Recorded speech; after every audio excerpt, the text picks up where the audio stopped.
and that's an annual rate of contraction of 9.6%. Now, a year ago, they were increasing that M3 by rates of anywhere between 17 and 18%. And of course, that has changed. But what's significant about that is the only time that they've ever had a large contraction like that was in the early 1930s.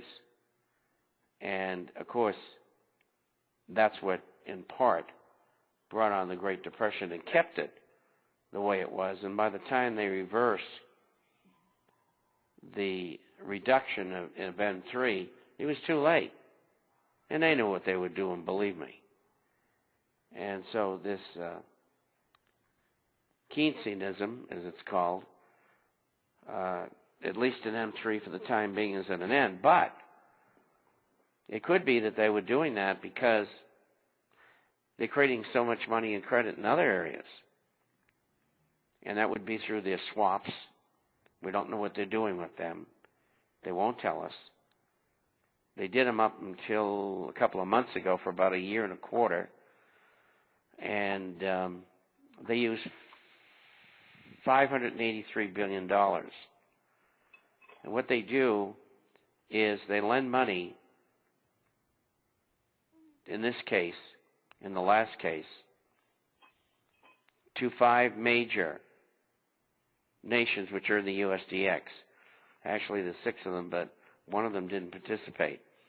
And then during the period of some 15 months, they added members, other central banks. And so they ended up with 14. And we don't know how many banks are participating this time. What they do is they trade dollars, which they create out of thin air, and they receive foreign currencies. They use the foreign currencies to sell into the market to suppress the value of those currencies, so the dollar will go up. Right now they don't have to do that, but that's what they did last time. On the other side, the nations that receive it, the dollars, they in turn go and buy treasuries with it. And it's one of the ways that the Fed has secretly been funding the United States government with money out of thin air. It's called monetization, and that's why real inflation is 8%, not 2.5% or whatever the government says it is. And so probably that is the reason why they have cut back on the issuance of M3. It's hard to tell. I'm only guessing, and it's probably a good guess. But the problem is they won't give you any information.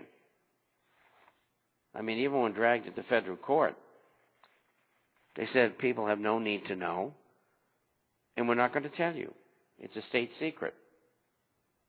So, who knows? If you remember, yesterday, the administration alluded to the fact that they'd like to have a stimulus package of $200 billion. Well, by the time it gets to Congress,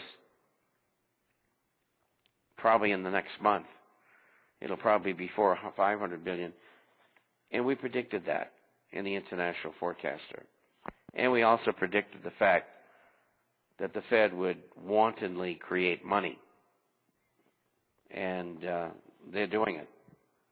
Of course, we didn't know the excuse because I think everybody was blindsided by the problem with Greece and others coming to the attention and exposure of everyone in just the last little while, over the last 3 to 4 months. But Washington knew about it ahead of time, and so did Wall Street, because the big banks were long the dollar big. And I didn't know why, but I found out. And it just goes to show you, no matter how good you are, you can't know everything. And so it looks like the budget deficit is going to be about $1.7 trillion. which is astronomical. And we used to think 300 or 400 billion was bad. Go ahead. Mr. Chapman, we just today, this morning, they announced that there were 460,000 people laid off, the jobless claims, rather. I should say laid off. Jobless claims were just 460,000. And the government has extended the unemployment payout. Do you feel that those numbers, 460,000 jobless claims, is that a realistic? No, it's higher than that because they use the birth-death ratio, so they're lying. The new applications for jobless are for 455,000 in the week ended May 22nd. And the month before, it was 474,000. And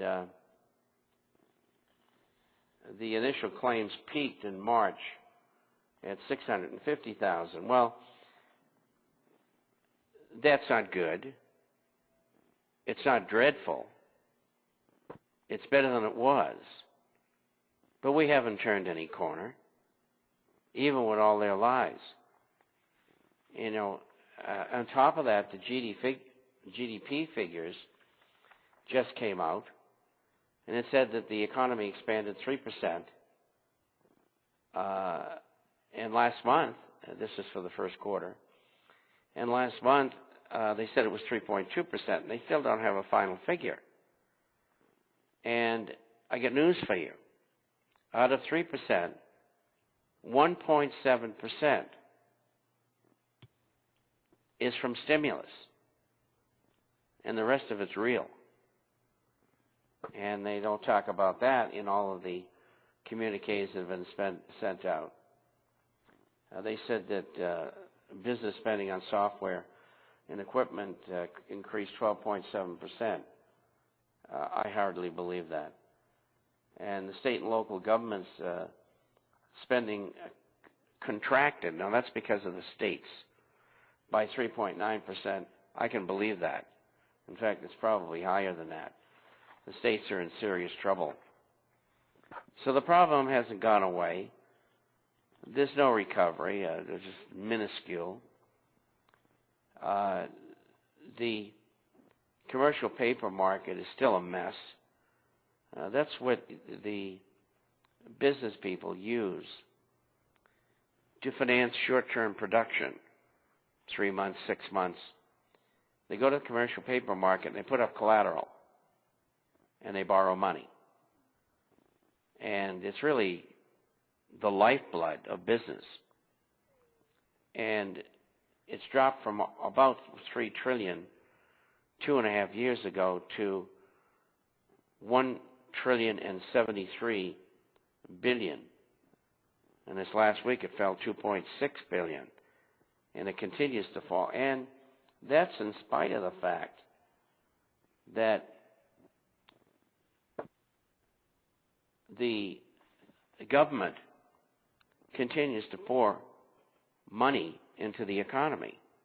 In fact, the main source of jobs over the last several months has been the federal government.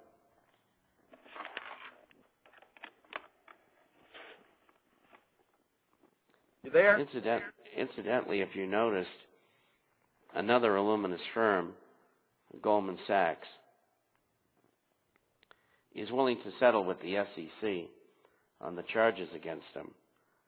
And, of course, I said long ago that there would be no criminal indictments. They would be civil, and they'd probably pay $1 billion or $2 billion in fines without admitting or denying guilt. And that's what's going to happen. And $1 billion or $2 billion to them is chump change, believe me. There is a class action suit being prepared right now, and one of our subscribers at a New York newspaper told me yesterday afternoon